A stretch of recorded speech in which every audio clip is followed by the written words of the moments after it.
So we're going to have our lessons a little bit different this week. I'm going to teach you at home, you're going to work this out at home, and we're going to do some work in the classroom for a change. So your homework will be listening to me. Sorry about that. This week, indices, that's what we're looking at. What are indices? They're a way of saving time, writing out a number multiplied by itself and itself and itself many times. They're also called powers or exponents. Let's look at this index. This thing here is called the base, and this thing here, the thing up in the air, is the index, or the power, or also called the exponent.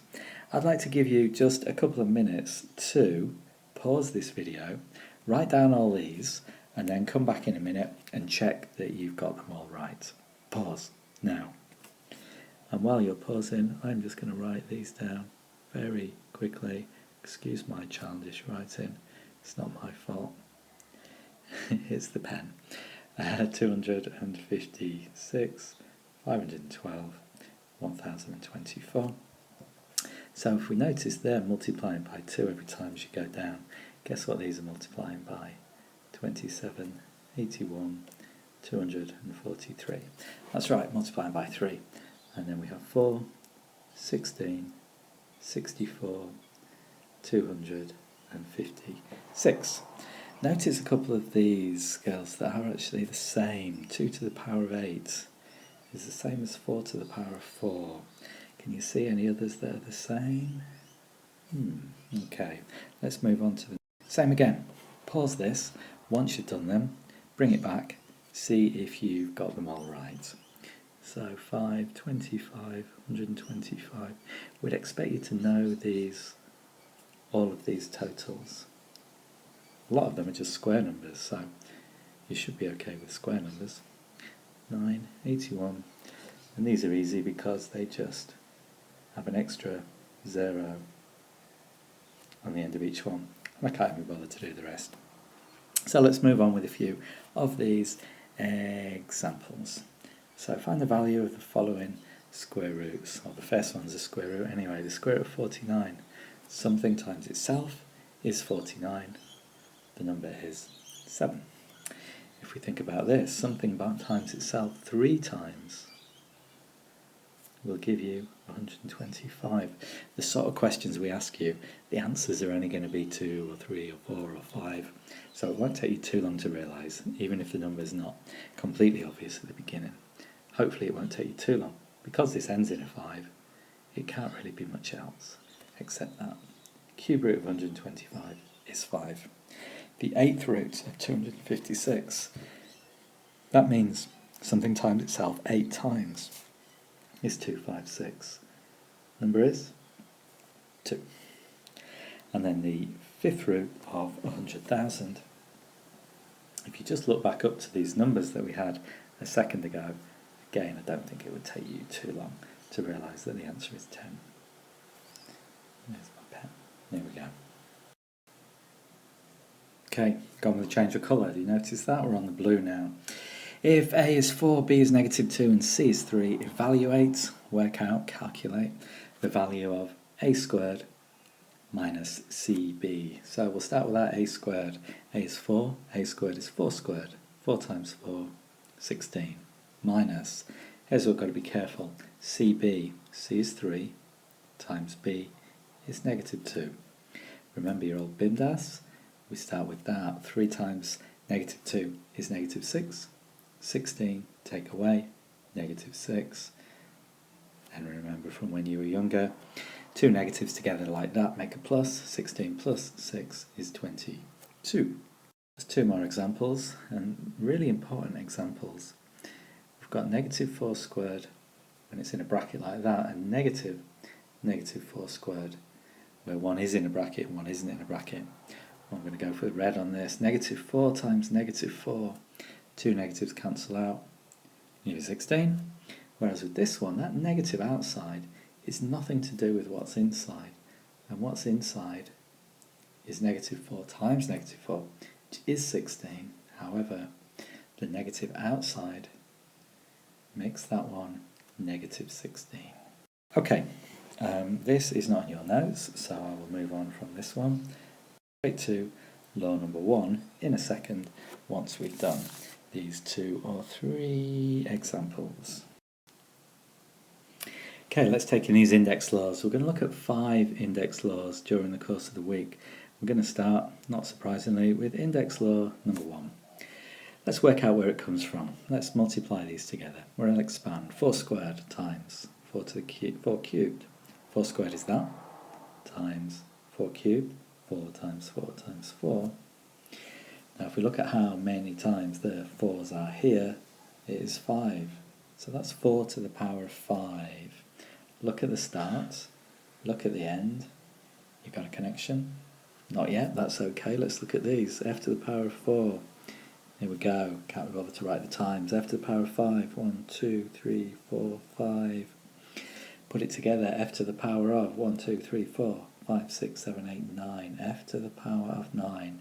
You start with that. You end with that. Can you see what's going on? Hopefully you can. This is the first law. This one needs highlighting. What do? When we've got this, we keep the bases the same. That's really important. We keep that as A. But with the indices, the powers, the exponents, we add them together. In my neatest writing, there we go. And if I had a highlighter pen, I would highlight it as well. But I don't. So I'm going to double border it. Very nice, that is too. There's your first law in IndexLand. Let's put it into practice.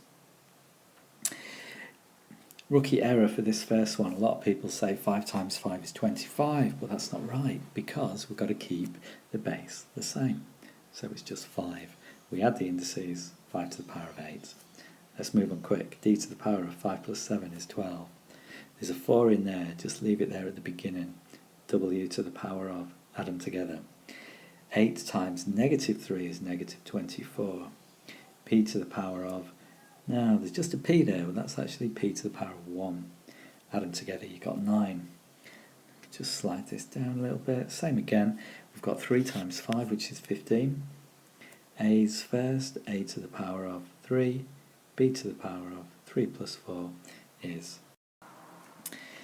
index law number 2. So it's very similar to the first one, it just works in the opposite way. Let's have a look at expanding this, see how it works. So we've got 2 to the 5 divided by 2 to the power of 3. 2 to the 5. 1, 2, 3, 4, 5. 2 to the power of 3. Dots in between to represent multiply. You can cancel that with that, cancel that with that, cancel that with that. To leave you with 2 squared, or 4. Let's look again. There's the start, there's the end.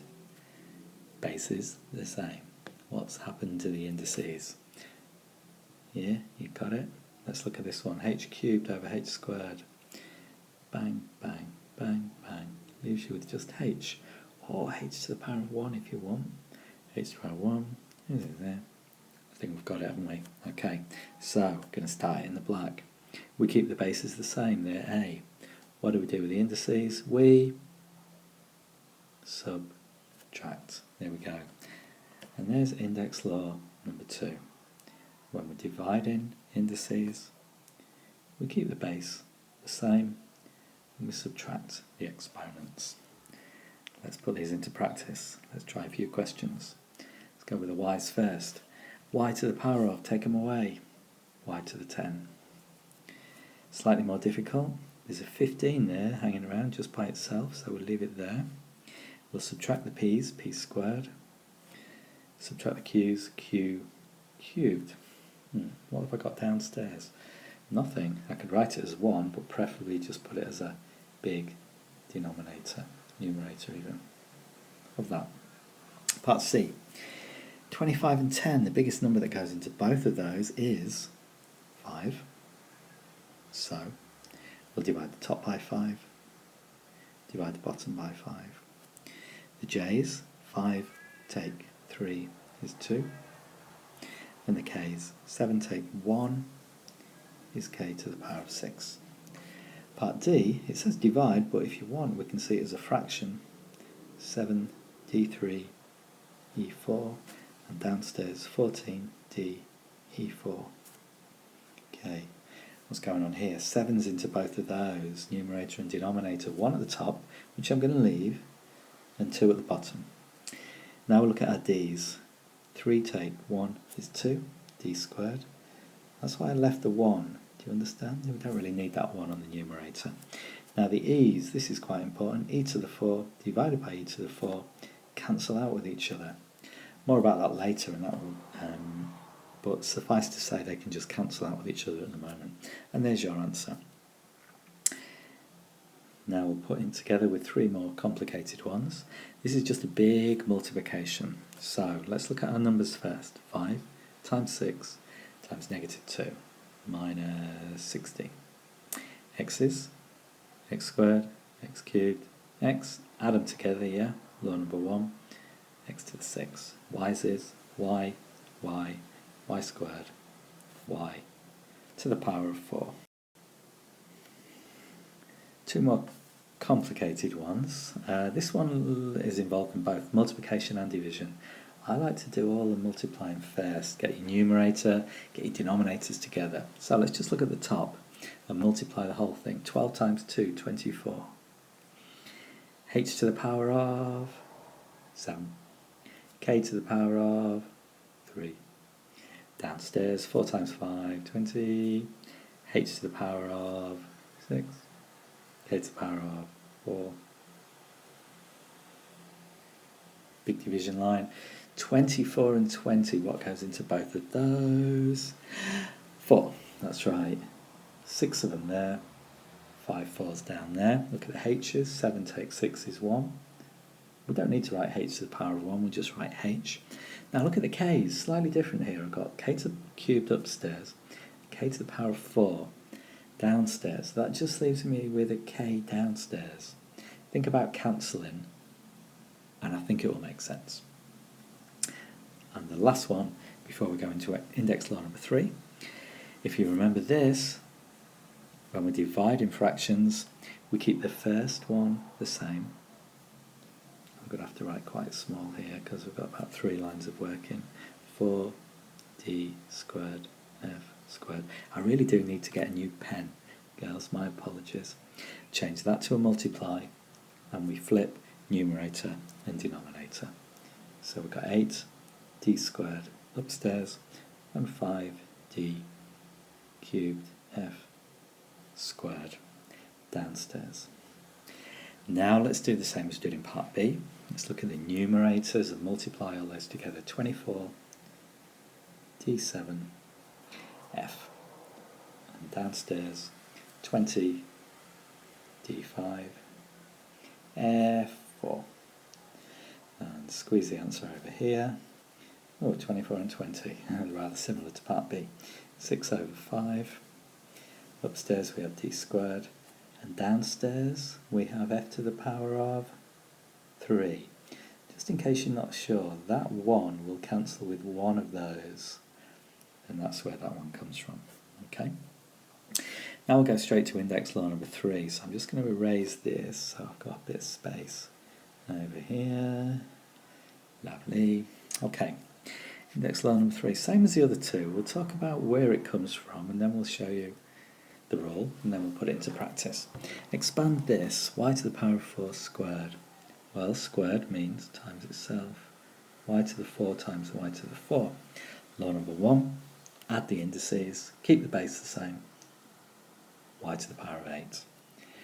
Bit more complicated this one. If we think about again writing it out in full, 3d to the power of 4, 3d to the power of 4, 3d to the power of 4. Then we'll look at our numbers, 3 times 3 times 3, 3 cubed. I'm going to leave it as 3 cubed. And our letters, d to the power of 4 plus 4 plus 4, d to the power of 12. So, let's look at these two. Starting off with that, finishing off with that. You see what's going on? Extended slightly, starting with that, finish with that. See what's going on. Hopefully you do. So in general, when we've got a to the power of n to the higher power of n, we simply multiply those two indices together. Okay, let's box that, get the old smiggles, highlighted pens out. You know, I might even do this one in black. Bit of a special treat. There we go. Cool. Let's put this into practice. I'm going to speed it up. a little bit with this. Hopefully we'll be fine. What do? We multiply them together, d to the power of 21. The y stays outside. 2 times 5 is 10, y to the power of 10. The 3, just as we did in the second example, 3 to the power of 3, which is 27, f to the power of 4 times 3, which is 12. Now the minus is inside this time, so we've got minus 5 squared. Minus 5 times minus 5, which is positive, d to the power of 14. 5 outside, leave it outside. It's not coming in, not yet anyway. Now we'll do our 3 to the power of 3, 27, n to the power of, that's right, 12. And now we've got to do 5 times 27. Can you do that? Can you do 10 times 27? Then half it. 1, 3, 5, n, 12. And we've got a minus 3 again. We'll leave that outside. We can deal with that later. We've got minus 2 cubed. Minus 2 times minus 2 times minus 2. Did you get that? X to the power of 15. Now that minus 3 can come into the party, making a positive and a positive 24. X to the power of 15. Okay, last one. This 4 distributes through everything inside the bracket, throughout the 2, through the r to the power of 5, and also through to the k to the power of 3. So it will look like this: 2 to the power of 4, r to the power of 5 times 4, but also it distributes downstairs as well to give you k to the power of 12. Hardly any tidying we can do except writing 2 to the power of 4. Hopefully you know that. K to the power of 12.